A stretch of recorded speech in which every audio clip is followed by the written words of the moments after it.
이제 다 같이 자리에서 일어나셔서 오늘 하나님께서 우리에게 주시는 말씀을 함께 읽도록하겠습니다. 오늘 하나님께서 우리에게 주시는 말씀은 빌립보서 1장 9절에서 11절까지의 말씀입니다. 우리 다 같이 한 목소리로 합독하도록 하겠습니다. 내가 기도하노라 너희 사랑을 지식과 모든 총명으로 점점 더 풍성하게 하사 너희로 지극히 선한 것을 분별하며 또 진실하여 허물 없이 그리스도의 날까지 이루고 예수 그리스도로 말미암아 의의 열매가 가득하여 하나님의 영광과 찬송이 되기를 원하노라. 아멘. 모두 자리에 앉으시겠습니다. 이제 담임 목사님 나오셔서 성령의 감동을 따르는 삶 7번째로 다양하게 임하시는 성령의 감동이라는 제목으로 말씀 전해주시겠습니다. 할렐루야. 순전한 교회 주일 예배에 참여하시는 여러분 모두를 주님의 이름으로 환영합니다. 우리 다시 한번 인사 나누실까요? 사랑하고 축복합니다. 제가 기도하고 말씀 전하고 싶습니다. 함께 기도하겠습니다. 하나님, 하나님의 은혜 안에서 최선을 다해서 걸어온 걸음, 하나님 한순간에 모든 것들을 다 쏟아내야 되는 수능이 앞에 와 있습니다.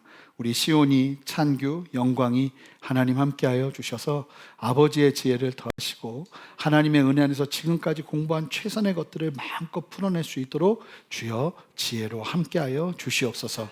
특별히 오늘 목마른 마음으로 말씀을 대합니다. 주님이 말씀 가운데 우리에게 말씀하시는 아버지의 놀라운 뜻을 보게 하여 주시옵소서. 감사드리며 예수 그리스도 이름으로 기도합니다. 아멘. 우리가 지금까지 살펴본 성령의 감동이 임하는 통로, 굉장히 오랫동안 이야기를 나누고 자세하게 이야기 나눈 통로는 두 가지였습니다. 첫 번째가 하나님의 말씀, 성경을 통해서 성령의 감동을 누리는 것이고, 두 번째가 기도를 통해서 성령의 감동을 누리는 것이라고 말씀드렸습니다.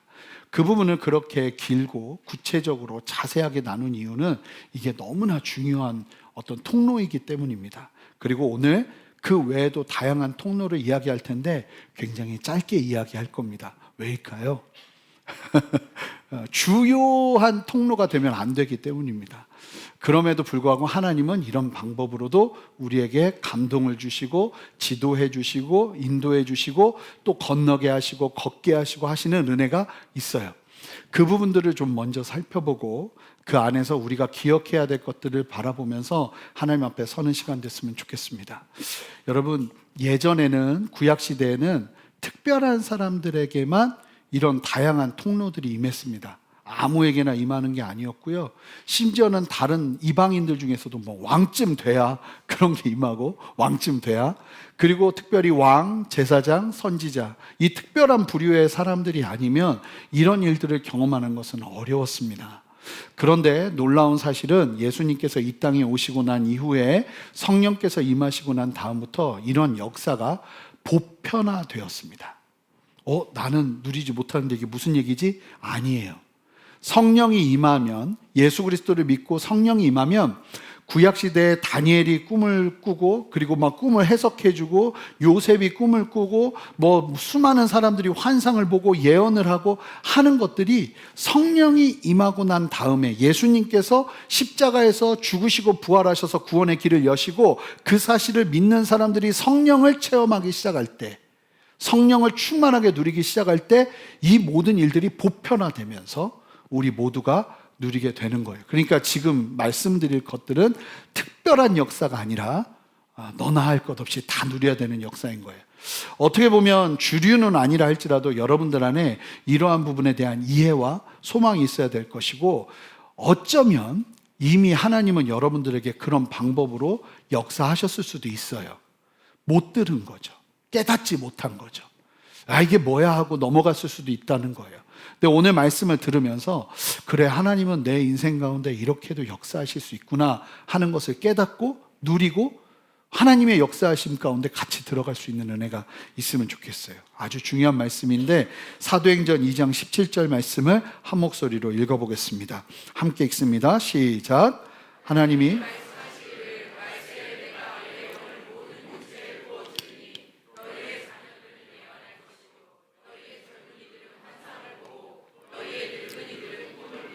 자, 이 말씀이에요. 모든 육체예요. 보편화되는 거죠. 예전에는 모든 육체가 아니었어요. 하나님이 선택한 특별한 사람들에게 그런 역사가 있었는데 지금은 모든 육체에 하나님께서 무엇을 보여주시겠다고 말씀하시는가? 하나님의 뜻을 알게 하는 통로로 특별히 자녀들은 예언을 하고 젊은이들은 환상을 보고 너희 늙은이들은 꿈을 꾸게 될 것이라고 이야기하면서 이와 같은 방법으로 성령이 임하시면서 이러한 일이 일어난다는 건 뭐예요? 성령께서 이러한 방법을 통해서 우리를 이끄시고 인도하시겠다는 거예요. 그래서 여러분, 성령께서 감동하시는 통로 중에 첫 번째가 뭐냐면 예언이 있습니다. 예언은 단순하게 미래에 대한 예측을 뛰어넘어 새벽 예배를 계속 들으신 분들은 이 예언에 대해서 많이 들으셨을 거예요. 여러분, 예언은요, 부채도사 뭐 이러면서 뭐 된다 안 된다 이게 예언이 절대 아니에요. 너는 이 사람하고 결혼해야 된다 안 된다 이러는 거 절대 아니에요. 예언, 성경에서 말하는 예언은 뭐냐면 하나님의 메시지를 더 분명하게 전달하는 역할을 합니다. 성경적인 예언은 하나님의 뜻과 계획을 사람들에게 전하는 것으로 개인의 경고, 위로, 권면, 그리고 교회의 교훈을 위한 도구로 이 예언이 사용됩니다. 고린도전서 14장 3절에서는 예언하는 자는 사람에게 말하여 덕을 세우며 권면하며 위로하는 것이라고 말하고 있거든요. 그러니까 여러분, 오해하시면 안 되는 게, 혹시나 내가 예언의 은사가 있다 하는 분한테 기도를 받았는데 여러분들 안에 막 무서운 두려움이 임하고 걱정, 근심이 찾아온다. 여러분, 그거는 온전한 예언 기도가 아닐 가능성이 커요. 물론 우리가 돌이켜야 되는 말씀을 주실 때도 있지만 그러한 것들이 하나님 앞에서 이렇게 드러난다는 거예요. 덕을 세우고 권면하고 위로하는 것.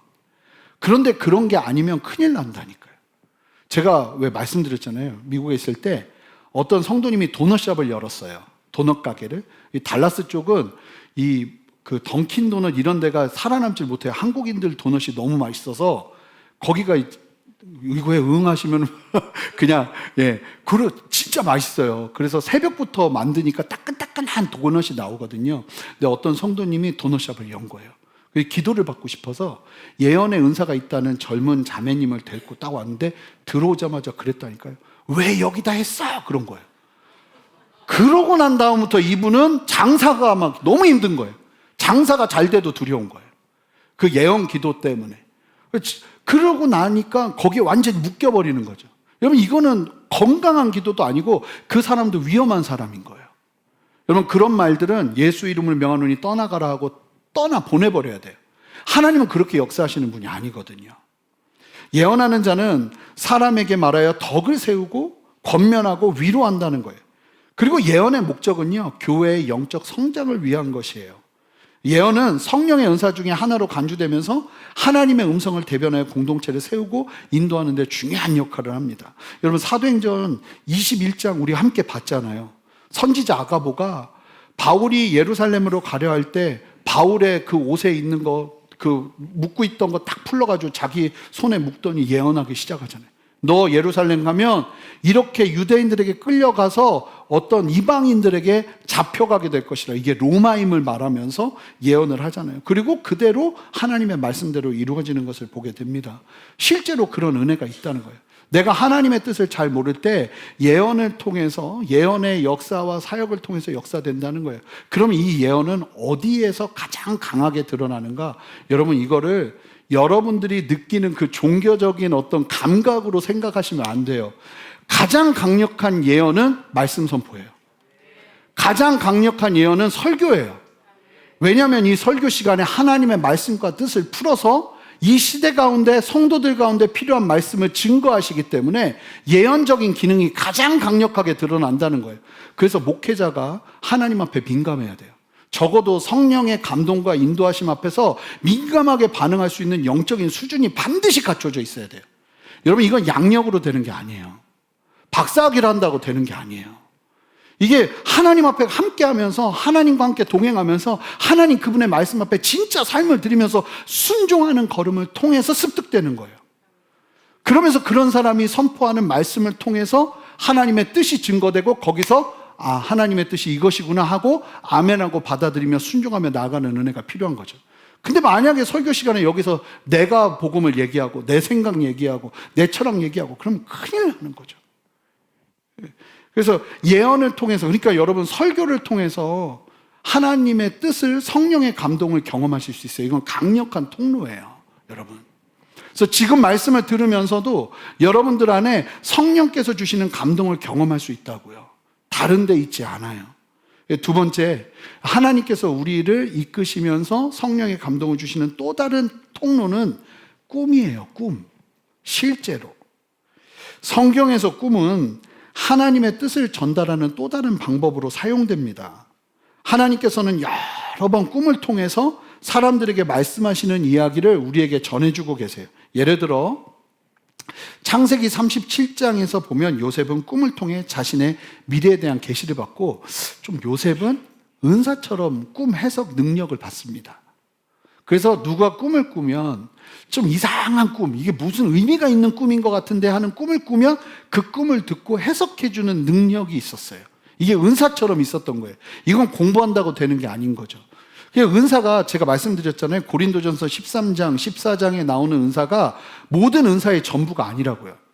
그 은사를 이야기하는 이유는 당시 공예배 안에 은사가 너무 무분별하게 일어나다 보니까 정리가 필요한 영역들만 이야기를 한 거예요. 그거 말고도 하나님의 섭리와 하나님의 성품 안에서 더 다양한 은사들도 있을 수 있어요.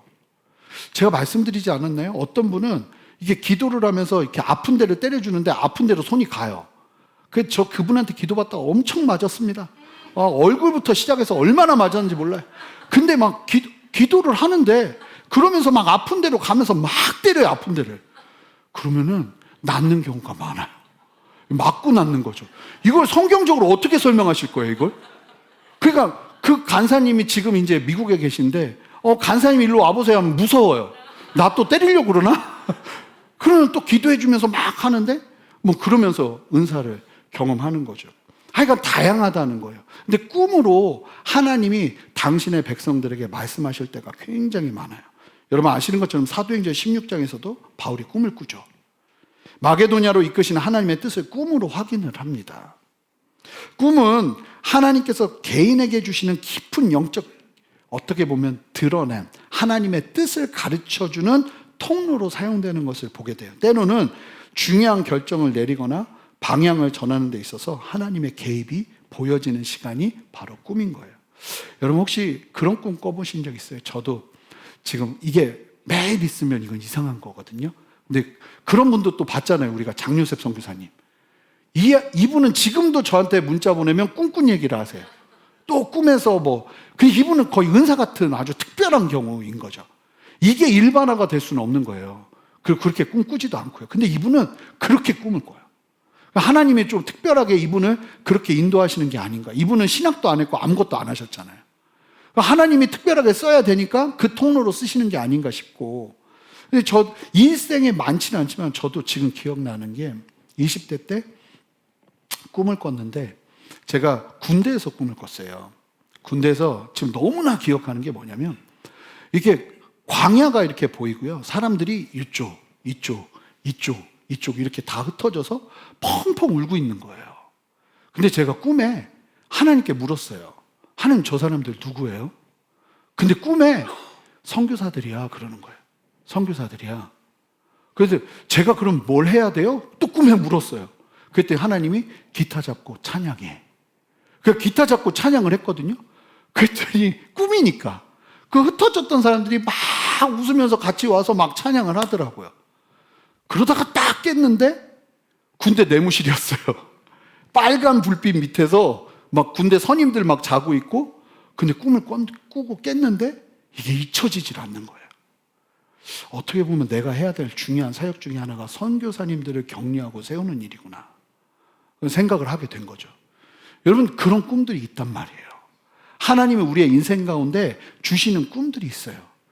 자, 중요한 건 이제 개꿈과 하나님의 꿈이 있는데, 이거 어떻게 분별할 것인가 제가 좀 이따 말씀드릴 거예요. 개꿈을 하나님의 비전으로 삼으면 큰일 나는 거예요. 갑자기 개꿈 꿨는데 이건 하나님이 나에게 주신 비전이야. 이러면 큰일 나는 거거든요. 이 꿈은 사실은 어떤 기준이 없잖아요. 다 꾸는 거잖아요, 누구나. 중요한 것은 꿈을 통해서 하나님이 말씀하시기도 한다는 거예요. 특별히 여러분 요즘 이 이슬람 지역에 있는 수많은 무슬림들이 기독교로 개종하는 과정 가운데 하나님이 강력하게 사용하시는 아버지의 감동의 방법이 꿈입니다. 꿈꾸고 예수님을 만나고 찾아오는 사람들이 실제로 일어나는 거예요. 하나님께서, 그러니까 꿈은 어떤 건지 아시겠죠? 특별하게 하나님이 좀 이끄셔야 되는 상황에서, 심지어는 불신자에게까지라도 하나님께서 주시면서 말씀하시는 아버지 하나님의 말씀의 통로라는 거예요. 그래서 여러분, 그런 게 있어요. 진짜 믿음이 없고 감각이 없으면 꿈으로 주시거나, 아니면 정말 하나님 앞에서 깨어서 기도하고 간구하는 과정 가운데 하나님께서 확인시켜 주시거나 꿈으로, 이런 경우가 있어요. 그래서 그렇게 말씀하시는 하나님, 그래서 진짜 모르겠거든 기도하세요. 하나님 꿈으로라도 보여주세요. 꿈으로라도 말씀해 주세요. 또 다른 하나는 환상이에요. 환상, 비전. 환상은 성령에 의해 주어진 시각적인 계시인데 꿈과 달리 깨어있는 상태에서 뭐가 보이는 거예요. 이것도 자주 보이면 어떻게 해야 될까요? 병원 가실 때. 성경에서는 예언자들이나 시신한 사람들이 환상을 통해서 하나님의 메시지를 받곤 했습니다. 사도행전 10장에서 베드로가 기도하는데 갑자기 뭐가 보이잖아요. 하늘에서 보자기가 내려오는데 거기에 부정한 짐승들이 내려오는 거. 그 환상을 본단 말입니다. 이게 그냥 보이는 거예요. 그러면서 그걸 통해서 이방인들을 향한 하나님의 마음을 깨닫게 되는 계기가 되죠. 그것을 통해서. 또 다른 예는 사도행전 9장에 아나니아가 바울을 만나라는 환상을 하나님 통해서 계시를 받고, 이 아나니아가 바울을 만나기 위해 다메섹 도성 어느 한 곳에 숨어있는 바울을 만나러 찾아가는 일들이 벌어집니다. 여러분, 환상도 실제로 있어요. 제가 나눈 적이 있는데, 책에도 썼는데, 제가 기도하다가 예배드리다가 갑자기 어떤 그림이, 장면이 눈앞에 확 펼쳐진 거예요. 저는 제가 딴 생각 하나 하는데 너무 지쳐 있어서 그걸 뭐 하지 말아야지 뭐 이런 생각할 겨를도 없었어요. 근데 그 내용이 뭐였냐면 저희 아버지의 과거와 같은 모습이었어요. 그러면서 저희 아버지가 막 이 연탄 들고 학교도 못 다니고 막 친구들 교복 입는데 피해가고 울면서 가는 애가 딱 보이는데 갑자기 하나님이 네 아빠다 그러셨단 말이에요. 그러고 나니까 그 보였던 것과 아버지의 인생이 겹치면서 제가 아버지가 너무 불쌍한 거예요. 막 울면서 하나님이 치유해 주시는, 그 아버지와의 관계가 굉장히 회복되는. 제가 아버지가 저 때문에 굉장히 많이 힘들어 하셨고 저도 아버지 때문에 힘들어 했거든요. 근데 하나님께서 그런 환상을 통해서 바꿔주시는 거죠. 여러분, 실제로 하나님이 그런 일들이 일어날 수 있어요. 근데 이게 내 잡생각인지 환상인지 또 이거 어떻게 구분할 것인가? 이것도 중요해요. 제가 또 말씀을 드리도록 할게요. 그것 외에도 또한 더 다양한 하나님께서 우리에게 감동 주시는 통로들이 있어요. 특별히 여러분, 특별한 상황과 환경 자체가 성령의 감동의 도구가 되기도 해요. 자, 특별한 상황과 특별한 환경이에요. 어떤 상황을 딱 만나자 그제서야 성령의 감동이 내게 임하기 시작하는 거예요. 모세가 떨기나무 불꽃 가운데 임하는 특별한 걸 보면서 거기서 하나님의 음성을 듣게 되잖아요. 아주 특별한 상황인 거죠. 사도행전 9장에서 사도 바울이 사울일 때 다메섹 도성에서 강한 빛을 만나고 눈이 멀고 그렇게 어려운 극박한 고난을 만나게 되면서 하나님의 음성이 들리기 시작합니다. 하나님께서 성령의 감동을 통해서 우리에게 하나님의 뜻을 드러내시는데 어떤 예기치 못한 상황과 환경을 만나면서 하나님이 그 상황과 환경 속에서 강하게 말씀하시는 경우가 실제로 있다는 거예요. 저는 그전에는 몰랐어요. 제가 개척해야 될, 그러니까 저는 한 번도 상상을 해본 적이 없어요. 그런데 개척해야 될 상황을 딱 만나니까 하나님이 그냥 나가야 된다는 마음을 주시는 거죠. 만약에 한 7년 전부터, 제가 나가기 한 7년 전부터 너는 앞으로 개척을 해야 될 텐데 그때 너는 빈손으로 나가게 될 거야, 그랬으면 7년 동안 힘들었을 것 같아요. 근데 참 재밌는 건 어떤 특별한 상황을 딱 만나고 나니까 성령께서 감동을 그때부터 주시기 시작하는 영역들이 있더라는 거예요. 그러니까 어떻게 보면 이렇게 말할 수 있겠죠. 고난이라는 걸 만나기 시작하면서부터 그제서야 하나님께서 나에게 도전하시는 그동안 참아오셨던 하나님의 뜻을 우리에게 전달해 주실 때가 있다는 그 감동으로. 어떤 사람과의 관계가 막 깨어지고 어려워지면서 그 상황을 바라보면서 막 고민하고 있는데 그제서야 하나님께서 사랑에 대한 당신의 마음을 전해 주실 수 있다는 거예요. 그러니까 여러분, 우리 성도들이 만나는 상황과 환경을 너무 아무렇지도 않게 우연이겠거니 하지 마세요. 여러분, 성도에게는 우연은 없어요. 하나님의 섭리만 있을 뿐입니다. 그래서 하나님 앞에서 절대 그러니까 그 상황을 만나야 하나님이 말씀을 하시더라고요. 그러니까 미리, 여러분, 하나님은 우리의 플랜을 막 7주년 계획, 14주년 계획 이러시는 법이 없어요. 그냥 순종하고 가다 보면 진짜 때가 되면 어떤 상황을 만나면서 하나님은 우리를 이끄세요. 그러면서 걸어가는 거예요. 그러니까 만약에 막 내 마음은 조급해도 하나님께서 어떤 상황 속에서 감동하시지 않는다면 괜히 뭐 해야 되지 하실 필요 없어요. 저 아브라함이 너무 멋진 게 그냥 놀고 먹습니다. 하나님이 말씀하실 때까지 그냥 놀고 먹어요. 그리고 거기서 먹고 살고 지내요. 그러다가 하나님의 천사의 모습으로 나타나시니까 깜짝 놀라서 얼마나 반가웠으면 만나보지도 못했던 거예요. 그러면서 막 하나님 막 섬기면서 거기서 또 다른 하나님의 메시지를 듣잖아요. 그러면서 다시 힘을 얻고 한 걸음 걸어내는 거거든요. 사실은 성령의 감동이나 성령의 역사하심이 계속 있는 것이 아니라 우리의 일상은 사실은 우리가 하나님을 의지하는 믿음 안에서 어떻게 보면 무료한 반복의 연속일 수 있어요. 그 과정 속에서 하나님은 성령의 감동을 우리에게 이렇게 표현할 수 있을까요? 아마 다양하게도 주실 수 있지만 간간히 주시면서 인도하시는 경우도 굉장히 많다는 거예요. 그래서 이제 기도와 말씀이 중요한 거죠. 그 통로를 통해서 하나님과 소통하는 것들을 계속 누리다 보면 하나님께서 그 과정에서 좀 특별한 경우에 이와 같은 일들로 우리를 이렇게 막 일으키시는 거죠. 성령의 감동의 또 다른 통로는 뭐냐면 사람들과의 만남과 나눔을 통해서 일어납니다. 자, 하나님의 뜻을 알고 싶을 때 우리가 해야 되는 것 중에 하나가 뭐냐면 귀한 믿음의 사람들과의 만남을 가지는 겁니다. 사도행전 15장을 보시면 예루살렘 회의에서 사도들과 장로들이 함께 모여서 성령 안에서 의견을 나누면서 중요한 결정을 하게 되죠. 사실은 애매모호했어요. 하나님의 뜻을 아는 것도 애매모호했어요. 그런데 믿음의 사람들이 함께 마음을 나누면서 의견을 주고받으면서 선명해지는 하나님의 뜻을 발견하고 그것을 법제화해버리죠. 그래서 모든 믿는 사람들은, 특히 이방인들은 구약의 율법, 모세의 기준, 그 할례를 받고 율법을 행하고 여기에서 자유로울 수 있다는 거. 만약에 그때 그 회의 때 이 제대로 된 결정 안 됐으면 이방인들 다 할례 받아야 되는 거예요. 굉장히 복잡해지는 일들이 벌어지죠.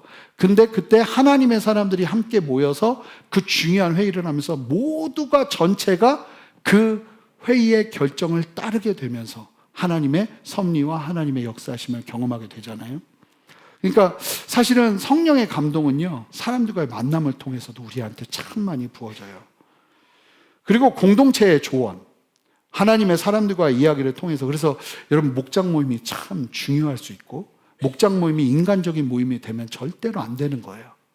목장 모임은 함께 기도하고 주님의 마음을 나누며 하나님이 주시는 마음을 가지고 자기의 삶을 오픈하고 그 안에서 기도 제목을 들으면서 함께 기도해주는 믿음의 동역의 끈을 만드는 시간이 반드시 돼야 됩니다. 물론 가끔은 뭐 꽃도 보고 산도 보고 이러면서 갈 때도 있지만 사실은 그런 시간이 너무 중요한 거예요. 그리고 다른 사람의 나눔과 이야기를 들으면서 하나님이 나에게 주시는 감동을 딱 캐치하는 게 굉장히 중요한 거죠. 여러분 목장 모임이 얼마나 좋은지 여러분 아셔야 돼요. 저는 나누면 안 될 것 같아요. 죄송해요. 하여간 저는 중요한 결정을 해야 되잖아요. 절대 혼자 하는 법 없어요. 제가 멘토로 생각하는 분 찾아가서 만나서 이야기를 들어보면 항상 내가 생각했던 요것보다 또 다른 것들을 듣게 돼요.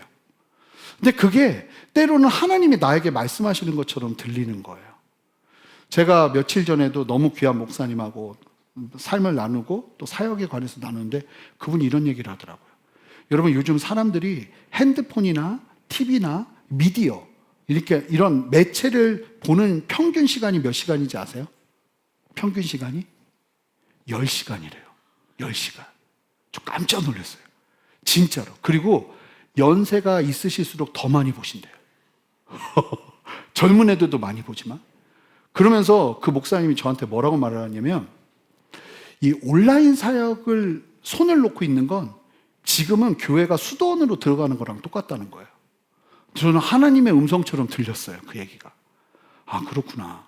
이 10시간이라는 시간 최소인데 만약에 보면 평균이니까 이 10시간이라는 시간 가운데 하나님의 말씀과 하나님의 메시지가 들어갈 수 있는 공간을 만들 수 있다면 이게 얼마나 중요한 것인가 보게 되는 거죠. 그래서 하나님의 사람들 중요한 결정을 할 때도요, 얘기를 들어보고 조언을 듣다 보면 내가 기도할 때 누렸던 감동과는 또 다른 이야기들을 듣게 되면서 그것이 하나님이 말씀하시는 것처럼 들릴 때가 있다는 거예요. 또 그렇다고 너무 사람을 의지하면 안 되지만 그럼에도 불구하고 여러분 사람을 통해서 말씀하시는 하나님을 여러분 만나셔야 돼요. 그래서 그런 귀한 만남들 함께 하시면서 믿음 위에 서시는 저와 여러분 되시기를 바랍니다. 또 다른 이제 성령의 감동의 통로가 있는데 마음의 감동과 양심을 통한 하나님의 말씀하심이에요. 일반 양심으로도 이러면 안 되는데 하는 마음이 들면서 성령의 감동이 임하기도 합니다. 그리고 또 다른 하나는 자연과 창조 세계를 통해서도 성령의 감동을 누릴 수 있어요. 저희가 야외 예배 때도 말씀 나눴잖아요. 이 세상이 온 만물이 하나님의 뜻을 말한다니까요. 여러분은 그런 장소가 좀 있으시면 좋겠어요. 저는 개인적으로 필그림 하우스라는 곳에 가면 식당이 있거든요. 식당으로 들어가는 데가 있는데 식당으로 들어가는 데 앞에 데크가 있어요. 밖으로 이렇게 큰 베란다처럼 데크가 있고 그 앞에 뭐가 있냐면 강이 이렇게 흐르고요.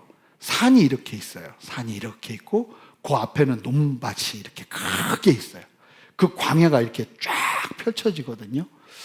저는 참 신기한 게 그 복잡할 때 거기 가서 그냥 가만히 보고 있으면 이 감동이 막 잘 임해요.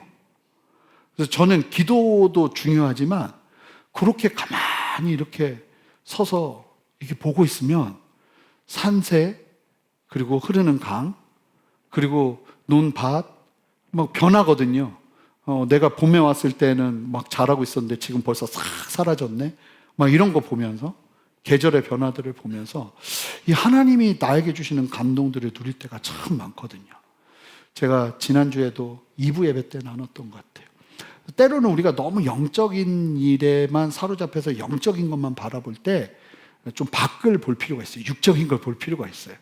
그럴 때 신성케 되는 거예요. 예수님께서 기도 막 겟세마네 동산에서 하시다가 잠깐 나와서 제자들 자고 있는 모습 보면서 다시 결단하시는 것처럼 기도를 계속한다고 풀리지 않는 문제도 있을 수 있다는 거예요. 여러분 그렇게 자연을 바라보면서 성령의 감동을 누리시는 여러분 되셨으면 좋겠어요. 그러니까 성도들은 놀러 가도 은혜 받아야 돼요. 아시겠죠? 놀러 가셔도 거기서 은혜 받으셔야 돼요. 거기서 하나님의 음성이 들려야 되고 성령의 감동이 들려야 되고요. 그냥 좋다고만 그냥 놀다 가면 아이고 지쳐가지고 그러면 안 된다는 거예요. 그 자리가 하나님이 어쩌면 여러분들을 기다리고 계시는 자리일 수도 있는 거예요. 예언, 꿈, 환상, 특별한 사건과 환경, 사람과의 만남과 나눔, 마음의 감동과 양심, 자연과 창조 세계를 바라보면서 성령의 감동을 누릴 수 있는 거죠. 근데 여기서 두 가지만 기억하시면 좋겠어요. 첫 번째, 이것이 주가 되어서는 안 됩니다. 말씀드렸지만 하나님의 말씀과 성경과 기도가 성령의 감동을 누리는 주가 되셔야만 합니다. 성경에서 보면 이제 이런 부분들이 나오지만 사실은 여러분 잘 보세요. 항상 기도하는 다니엘에게 하나님께서 영감을 주시고 항상 하나님의 뜻을 변치 않고 붙잡고 나아가는 요셉에게 하나님께서 더 큰 은혜와 기회를 주시며 역사하시고 말씀하시는 거예요. 그래서 여러분 이게 메인이 되면 큰일 나요. 여러분 우리의 메인은 결국은 예배도 말씀과 기도 아닙니까? 가장 근본적인 부분을 이야기하는 거예요. 말씀과 기도가 여러분들의 삶의 주요한 성령의 감동의 통로가 되게 하세요. 두 번째, 여러분, 이런 다양한 성령의 감동에 있어서 생명이 뭐냐면 분별입니다. 분별. 이 다양한 성령의 감동의 통로들은 사실은 예수 믿지 않는 사람들도 경험할 수 있어요. 예언도 합니다. 무당들 아시잖아요. 점 보는 사람들 기가 막히게 아는 거 많습니다. 제가 어떤 목사님 설교 통해서 들었는데 여자분이 시름시름 앓는데 진짜로 이거 모르는 거예요, 병을. 근데 아파요. 교회를 가서 그렇게 기도하는데도 이게 안 되는 거예요. 유명한 목사님한테 들은 거거든요. 근데 교회 앞을 가고 있는데 점쟁이가 얘기하는 거예요. 너 거기 가서는 안 나. 나한테 와야지. 그러고는 그 점쟁이 첩이 됐어요. 그러고서 이야기를 하는데 이제 막 척척척 맞는 이야기를 하는 거죠. 완전히 묶여버리는 거죠. 그러면 예수 믿지 않는 사람들도 비슷한 걸 한다니까요. 그리고 신령한 꿈을 꾸기도 해요. 예수 믿지 않는 사람들도요. 자연을 보면서도 요가하고 명상하고 묵상하면서 어떤 평안을 누린다고 얘기하는 사람들도 있잖아요. 그러니까 중요한 게 뭐냐면 이러한 통로들은 그러니까 하나님의 특별 계시로 우리에게 주시는 하나님의 그 역사하심, 그것과는 좀 다른 차원의 일반적인 계시의 영역일 수 있다는 거예요. 그러다 보니 이 영역은 분별이 너무나 필요한 거죠. 그런데 여러분 묻고 싶어요. 이런 거 어떻게 분별해야 돼요? 어떻게 분별해야 될까요? 물론 하나님의 성령의 감동을 분별할 수 있는 길을 또 나눌 거예요. 그런데 정말 중요한 게 있어요. 여러분, 우리가 인생을 살면서 하나님의 뜻인가 하나님의 뜻이 아닌가를 분별할 수 있는 가장 정확하고 분명하게 말해주고 있는 기준이 사실 오늘 본문이에요. 오늘 본문. 여러분, 오늘 본문을 보시면 9절을 보세요. 내가 기도하노라 너희 사랑을 지식과 모든 총명으로 점점 더 풍성하게 하사. 사랑이 풍성해지는 삶을 살라고 이야기하거든요. 왜 이런 삶을 살아야 되는가가 이제 10절에 나오는데, 자, 여기서 말하는 게 뭐냐면, 뭐라고 말하냐면, 사랑이라는 게요, 내가 막 어떤 마음과 감정에서 막 넘친다고 해서 준다고 그게 다 사랑이 아닌 거예요. 사랑이 풍성해지려면 반드시 원리가 있어요. 사랑은 그냥 풍성해지는 게 아니에요. 내가 생각할 때 이건 좋은 거야, 나 줘야지 하고 막 사랑한다고 사랑이 사랑의 아름다운 열매로 다가오지 않을 수 있다는 사실을 여러분 아셔야 돼요. 그럼 실제로 저 많이 보거든요. 나는 사랑한다고 생각했는데, 나는 최선을 다해서 사랑한다고 생각하는데 오히려 관계가 더 쉽지 않고 어렵고 힘들어지는 경우가 얼마나 많던가요? 특별히 아버지들에게 이런 어려움이 찾아오는 경우가 많은 것 같아요. 나는 일평생을 가족을 위해서 사랑하며 가족을 위해서 살아왔는데 정작 은퇴하고 나서 삶에서 보면 나만 외톨이가 되어 있고 내가 도대체 뭘 위해 산 거지? 이런 경험을 하는 경우들이 적지 않은 거예요. 어디 아버지들만 그런가요? 사랑하면 가장 많이 떠오르는 건 부모와 자식 간의 사랑이에요. 어머니와 자식 간의 사랑에서도 이런 일들이 일어나요. 자식을 사랑해서 애지중지하면서 키웠는데 자식이 어머니를 숨막혀 하고 이해하지 못하고 엄마를 힘들어하고. 왜 사랑한다고 하는데 이런 일이 벌어질까요? 여러분, 사랑이 풍성해지기 위해서 필요한 것이 무엇인지를 모르기 때문이에요. 여러분, 사랑도 알아야 돼요. 알아야 제대로 하는 거거든요. 근데 오늘 말씀을 보면 사랑은 반드시 뭐가 함께해야 된다는 거예요? 지식과 모든 총명이 함께 붙어야 돼요. 이 사랑과 지식과 모든 총명이 함께 붙어야 시너지가 일어나면서 사랑이 풍성해지는 거예요. 성경이 말하는 진리는, 자, 그러면 정말 중요한 게 지식과 모든 총명이 뭔지를 봐야겠죠. 지식은 하나님의 뜻을 체험을 통해서 인식하고, 여기서 말하는 지식은 그것을 아는 사람이 하나님의 뜻을 발견하고, 이 지식이 언제 발휘되냐면 하나님의 뜻이 딱 보여요. 그런데 그 뜻을 상대방이 이해하기 가장 좋게 전할 수 있도록 하는 게 지식이에요. 그러니까 우리가 아는 공부해서 얻게 그런 게 아니라 하나님의 뜻을 나는 알고 있어요. 근데 이걸 어떻게 전할 거예요? 그 사람이 이해할 수 있게 전해야 되잖아요. 하나님의 뜻을. 그럼 그것을 그 상대방을 이해하면서 다가가면서 접근하게 하는 게 지식이라는 거예요. 여기서 말하는.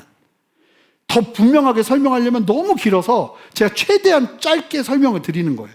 그리고 모든 청명은 뭐냐면 한마디로 말하면 모든 상황에서 올바른 일, 올바른 말을 결정하는 거예요.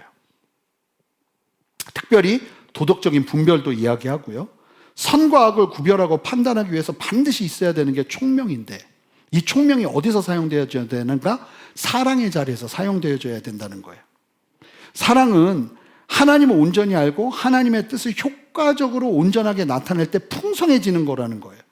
세상을 의식하느라 우리의 복음이 변질되면 안 되겠지만 그렇다고 해서 우리가 아는 복음을 너무 일방적으로 거칠게 세상에 전하는 것도 지식과 총명이 없음이에요. 그 사랑이 아닐 수 있다는 거예요.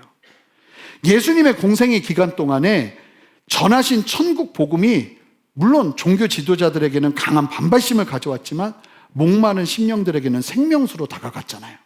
예수님께서 복음을 어떻게 전하셨습니까? 비유로. 사람들이 이해하기 쉽게. 이게 뭐냐면 지식과 총명이라는 거예요. 왜 지식과 총명으로 그렇게 전하신 거예요? 왜요? 세상을 사랑하셨기 때문에. 그렇게 전하고 나니까 그 사랑이 더 풍성해지면서 사람들에게 생명으로 나타나기 시작하고 치유가 일어나고 회복이 일어나고 변화의 역사가 일어나기 시작했던 거예요. 여러분 참 놀라운 사실이 뭐냐면 여러분 이게 율법의 가르침과는 차원이 다른 실제적인 생명의 말씀이 우리에게 증거되는 길이 뭐냐면 지식과 총명이에요. 참된 지식이 우리 안에 채워지면 여러분 우리가 사랑하는 사람을 내 방식으로 함부로 다가가서 섬기지 않아요. 이 사랑이라는 건 어떻게 보면 사랑을 하잖아요. 그러면은 나보다 누구를 더 생각해야 될까요? 상대방을 더 생각하는 게 하나님의 사랑이에요. 그러면서 그 사랑을 어떻게 전할지를 알게 되는 게 지식과 총명이라는 거죠. 그러니까 사실은 사랑의 자리에서 지식과 총명을 더하면서 효과적으로 그 사랑을 증거할 수 있는 수준이 되면 뭐가 일어나는가? 자, 그때 뭐가 일어났냐면 10절 한 목소리 읽습니다. 자, 이게 기가 막혀요, 이 얘기가. 함께 읽습니다. 시작. 너희로 지극히 선한 것을 분별하며 또 진실하여 허물 없이 그리스도의 날까지 이루고. 이게 무슨 얘기냐면 너희가 사랑을 지식과 총명으로 풍성하게 하면 그때 뭐가 일어나냐면 그 결과가 10절인 거예요. 너희로 지극히 선한 것을 분별할 수 있는 능력이 생긴다는 거예요. 분별력은 공부한다고 생기는 게 아니고 사랑의 자리로 나아가 순종할 때 일어나는 거예요. 그러니까 공부를 열심히 하는 분들이 아니면 뭐 세상적으로 뛰어난 분들이 분별력을 가지지 못할 수 있는 이유가 무엇 때문이냐면 사랑의 자리로 나가지 않기 때문이에요. 배운 거는 별로 없는 것 같은데 엄청 잘 분별해요. 왜 그렇게 잘 분별하냐면 그분들은 하나님의 말씀을 따라 사랑하는 자리로 나갔기 때문이에요.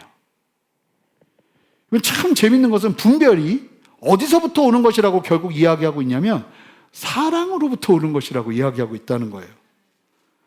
그래서 사랑을 하나님의 뜻에 따라서 상대방에게 맞게 전달하는 그 하나님의 뜻을 헤아리며 하나님께서 주시는 지혜와 총명을 가지고 상대방을 배려하며 섬기는 그 과정 속에서 내가 뭐가 일어나기 시작하냐면 분별력이 일어나기 시작한다는 거예요. 그게 참 놀랍죠. 여러분 그 다양한 성령의 감동들 속에서 이게 진짜 성령의 감동인지 아닌지를 확인하려면 여러분들이 사랑의 자리로 순종하며 나가지 않으면 절대로 헷갈린다는 거예요. 개꿈을 꾸고도 이건 하나님의 뜻이 하면서 일평생 마음에 품고 사는 우를 범할 수도 있고 정말 잘못된 내 개인적인 생각을 했는데도 이게 하나님의 뜻이겠거니 하면서 나아갈 수도 있는 일들이 일어난 이유는 분별력이 약하기 때문이에요. 그 분별력은 어디서부터 오느냐? 사랑의 자리에서부터 온다는 거예요. 여러분 영적인 것을 추구한다고 해서 분별력이 생기는 게 아니라는 거죠. 현실에 뿌리내린 영성이 아니면 온전한 분별력은 일어나지 않는 거예요. 그래서 내가 하나님 앞에 순종하면서 힘든 사람, 사랑해보지 않은 사람에게는 분별력이 일어나지 않아요. 이렇게 얘기할 수도 있다는 거예요. 그러니까 이거 얼마나 실제적인 말씀입니까? 분별력은 세상의 지식을 쌓는다고 되는 게 아니고 하나님의 뜻을 세상에 풀어내는 온전한 순종을 통해서 노하우처럼 우리 안에 자리 잡기 시작하는 게 분별력인 거예요. 하나님께서 우리에게 주신 두 가지의 계명, 뭐만 지키며 살면 됩니까? 10계명이 있었잖아요, 과거에는. 근데 예수님께서 야, 두 가지만 하면 돼 하면서 우리에게 주신 명령이 있어요. 우리 한번 마태복음 22장 37절부터 39절 말씀을 한 목소리로 읽어보겠습니다. 함께 읽습니다. 시작.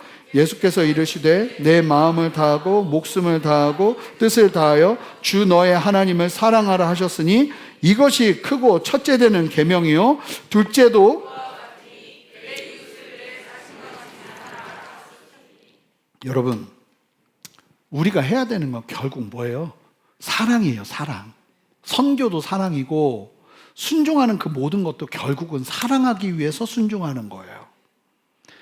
그러니까 만약에 하나님이 말씀하신 이 계명도 지키지 않는데 어떻게 하나님의 뜻이 부어지겠어요? 분별도 일어나지 않는 거라는 거죠. 여러분 잘 보면요, 제가 그 사람들과 같이 막 어울리면서 안 맞는데 맞춰가면서 막 몸부림치면서 사랑하는 결정하고 결단하며 나갈 때 저도 보면 참 신기한데 하나님의 뜻이 잘 보이더라고요. 사랑하려고 막 몸부림치다 보면 지금 내가 어떤 결정을 해야 될지가 더 잘 보이더라고요. 다양한 옵션들이 있는데 이 옵션들 중에 하나님의 뜻이 무엇인지가 잘 보이는 게 기도를 많이 하면 잘 보일 때도 있겠지만 사실은 여러분 이걸 경험하셨으면 좋겠어요. 하나님의 뜻을 따라서 순종하면서 누군가를 사랑하기 시작하잖아요. 그리고 그 사랑을 실천하면서 주님 앞에 나가기 시작하잖아요. 그럴 때 막 그동안 막 잘 몰랐던 것들이 막 분별이 돼요. 분별이 되면서 나아가는 거예요. 사랑하는 성도 여러분, 하나님의 뜻을 알기를 원하십니까? 그러면 사랑의 자리를 찾으세요. 누군가를 섬기고 사랑하고 어떻게 하면 이 사람들을 더 효과적으로 섬기고 사랑할 수 있을까를 고민하다 보면 그 자리에서 반드시 하나님이 뭘 주시냐면 선물처럼 분별력을 주신다는 거예요. 그리고 더 놀라운 건 뭔지 아세요? 우리를 온전하게 하신다는 거예요. 그래서 사실 오늘 본문의 마지막 절을 보면 우리가 하나님의 영광과 기쁨이 된다는 거죠. 내가 하나님 뜻 아는데 사랑 안 하면 못하러 하나님 뜻을 알아요. 하나님이 우리에게 주신 계명이 그건데 그게 너무 분명한 거예요. 하나님의 역사하심은. 그러니까 안방에만 앉아가지고 내가 원하는 삶만 살고 싶은데 거기서 하나님의 뜻이 필요하면 하나님은 거기에다 하나님의 뜻을 말씀하시지, 물론 하실 수도 있겠지만 안 와요. 잘 안 와요. 하는 경우도 있지만 잘 안 해요. 근데 내가 어떻게든 어떤 자리에서든 사랑하려고 그러고 실천하려고 그러고 하나님의 말씀대로 순종하려고 몸부림을 치면서 나가다 보면 하나님이 뭘 주신다는 거예요? 분별력을 주신다는 거예요. 그리고 우리를 온전하게 하신다는 거예요. 가만히 있는 사람에게 분별력은 일어나지 않아요. 여러분, 저와 여러분들이 사랑하는 사람이 되시기를 주님의 이름으로 축복합니다. 그러니까 세례 요한이 아니라 사도 요한이 요한계시록 다 봤잖아요. 세상의 마지막을 다 봤잖아요. 요한은 다 봤어요. 뭐가 중요한지도 다 봤어요. 그러니 요한이 죽을 때쯤 돼서 맨날 했던 얘기가 뭐였는지 아세요? 사랑해라. 서로 사랑해라. 이 기록에 의하면 요한이 일어날 힘도 없어서 이렇게 들것에 실려서 이렇게 앞으로 나온대요. 성도들 앞에서. 그러면 요한이 겨우 일어나서 한마디를 하고 나간대요. 그게 뭐였는지 아세요? 여러분, 서로 사랑하세요. 서로 사랑하세요. 왜 그랬을까요? 사랑의 힘이 있는 거예요. 사실은 성령의 감동을 온전히 누리기를 원한다면 여러분, 세상의 자리에서 사랑의 자리로 나가셔야 돼요.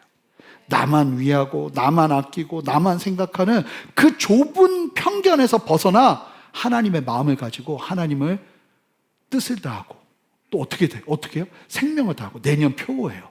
뜻을 다하고 생명을 다하고 모든 것을 다, 목숨을 다하고 하여간 다해서 하나님을 사랑하라. 이게 내년 표어예요. 우리는 내년에 목숨 걸고 주님 사랑하는 거예요. 그렇게 나아가고 내 이웃을 내 몸과 같이 사랑하는 거예요. 그럴 때 하나님의 분별력이 임하고 하나님의 뜻이 함께하면서, 그러니까 사랑의 자리를 선택하지 않는데 하나님의 선한 분별력은 있을 수 없다는 거죠. 오늘 말씀을 기억하면서 하나님의 그 풍성한 성령의 인도하심, 그래서 우리가 주의 만찬을 할 텐데 결국 그거 아닙니까? 나는 죽고 예수만 사셔서 내가 사랑의 자리로 나아갈 수 있도록 하나님 다시 한번 나에게 역사하여 주시옵소서. 그 마음으로 서는 저와 여러분 되시기를 바랍니다. 함께 기도하겠습니다. 하나님, 오늘 말씀 기억하며 주님의 뜻 가운데 담대히 하나님의 마음 품으며 나아가기를 원합니다. 하나님, 우리로 하여금 사랑의 사람이 되게 하여 주시옵소서.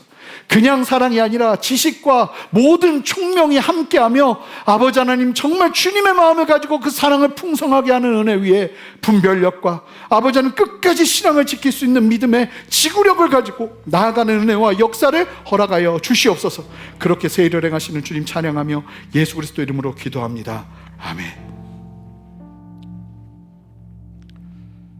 저희가 함께 주의 만찬을 하도록 하겠습니다. 세례교인 이상만 참여하실 수 있습니다.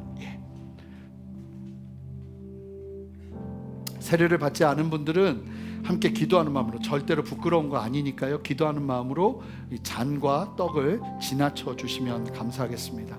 우리 함께 예수님께서 우리에게 제정하신, 기억하고 기념하고 함께하라고 말씀하신 주의 만찬을 함께 나누도록 하겠습니다. 예수님께서 잡히시기 전날 밤 제자들과 함께 떡을 떼시며 하나님의 마음 가지고 예수님께서 말씀하셨어요.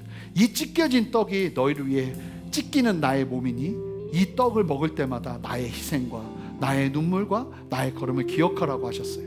그래서 우리가 함께 이제 분병할 텐데, 이 분병 다 지나갈 때까지 빵을 여러분들의 그 마음 그 앞에다가 두시고 기도하면서 내가 주님 닮겠습니다 하는 마음 기도하고 우리 한 마음으로 함께 한 시간에 분병하도록, 함께 몸에 동참하도록 하겠습니다. 함께 분병하겠습니다. 내 안에 가장 귀한 것 예수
이 시간 함께 기도하고 분병하도록 하겠습니다. 주님, 나를 위해 찢기신 예수 그리스도의 몸을 기억하며 하나님, 우리가 사랑의 자리를 담대하게 나아가기를 원합니다.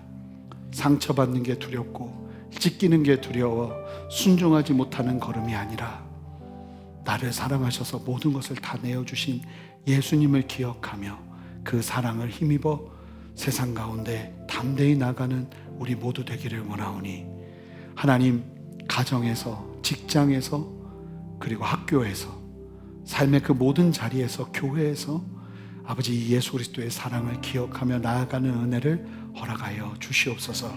감사드리며 예수 그리스도 이름으로 기도합니다. 아멘. 함께 주님의 몸에 동참하시겠습니다.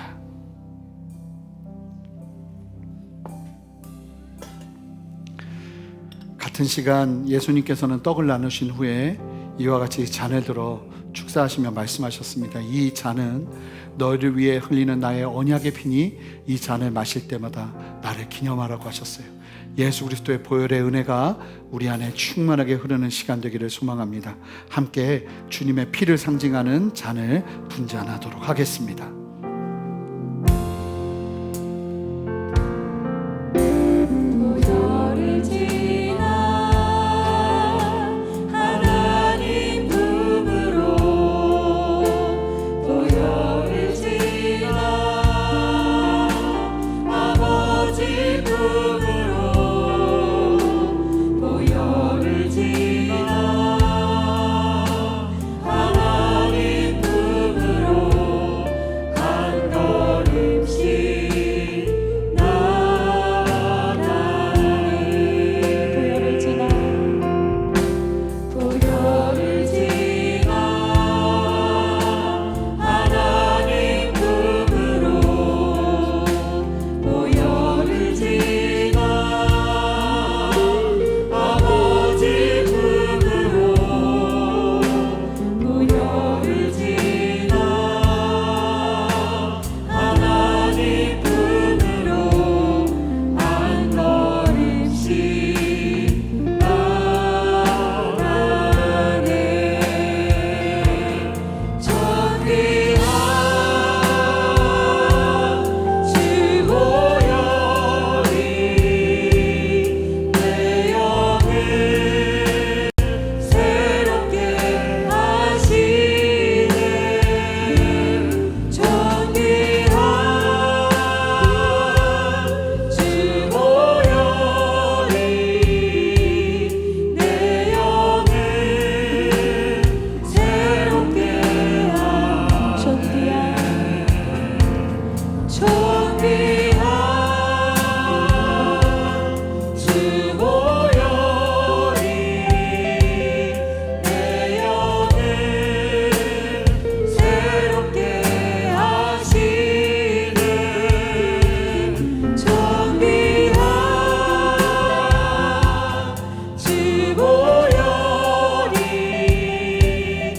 내 영을 새롭게 하네. 존귀한 주 보혈이 내 영을 새롭게 하시네. 여러분, 우리가 이 잔을 가슴에 대고 주님 앞에 함께 기도하며 주님과 함께 다시 한번 예수 그리스도의 보혈을 의지하여 주님과 함께 죽고 주님과 함께 다시 살아 사랑의 자리로 나아가기를 원합니다. 하나님의 그 다양한 성령의 감동을 분별할 수 있는 분별력을 나에게 부어 주시옵소서.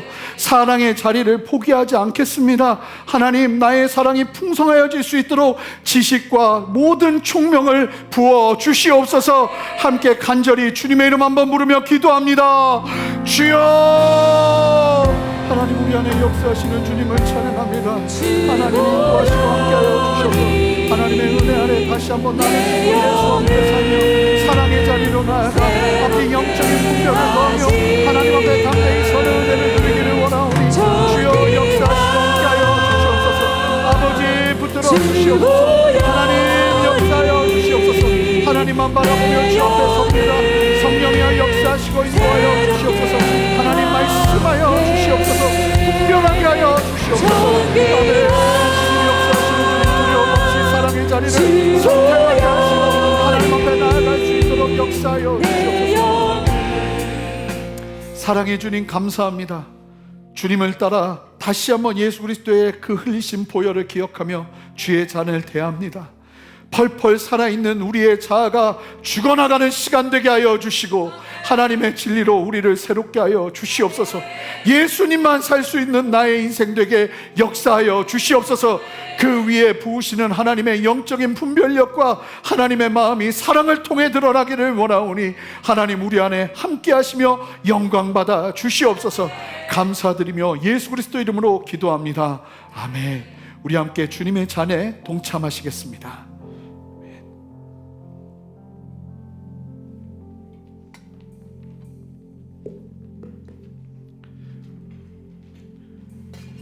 우리 다 같이 일어나셔서 함께 봉헌하며 나아가는 시간 갖도록 하겠습니다. 믿음하여 그 위에 서리라. 하나님의 나라는 무너지지 않으니 믿음하여 아멘. 그 나라 주님 곧 오실 때까지. 하나님 우리의 믿음을 다하여 주님 앞에 담대히 나아가 하나님을 예배하며 시간을 드리며 마음을 드리며 정성을 드리며 재정을 드리며 하나님을 예배하는 주의 백성들의 예배를 주님 흠양하여 주시옵소서. 기뻐 받아 주시옵소서.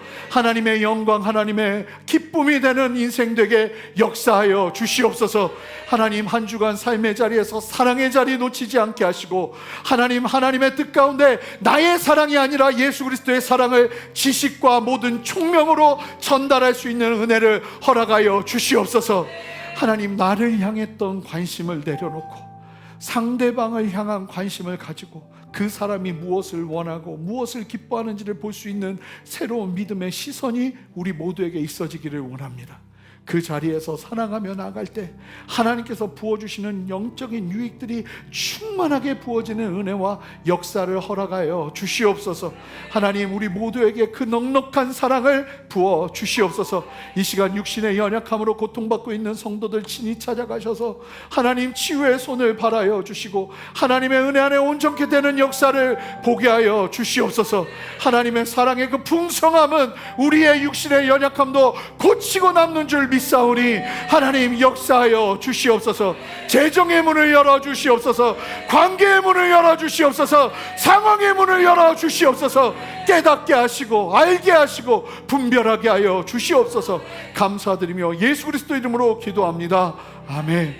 이제는 우리 주 예수 그리스도의 크신 은혜와 아버지 하나님의 무한하신 사랑과 성령의 내주하심과 교통하심과 신실한 역사하심이 말씀을 기억하며 하나님의 진리 안에서 언제나 하나님의 뜻을 선하게 분별하며 하나님 사랑의 자리, 지식과 모든 총명으로 사랑을 더하는 자리, 그 위에 부으시는 하나님의 분별력과 하나님의 그 온전케 하심을 온전하게 누리는 그 역사를 사모하는 모든 성도들의 머리 위에, 가정 위에, 직장 위에, 삶의 모든 터전 위에, 순전한 교회와 이 땅의 모든 교회들과 이 나라와 온 열방 위에 이제로부터 영원토록 함께 하시기를 간절히 축원하옵나이다.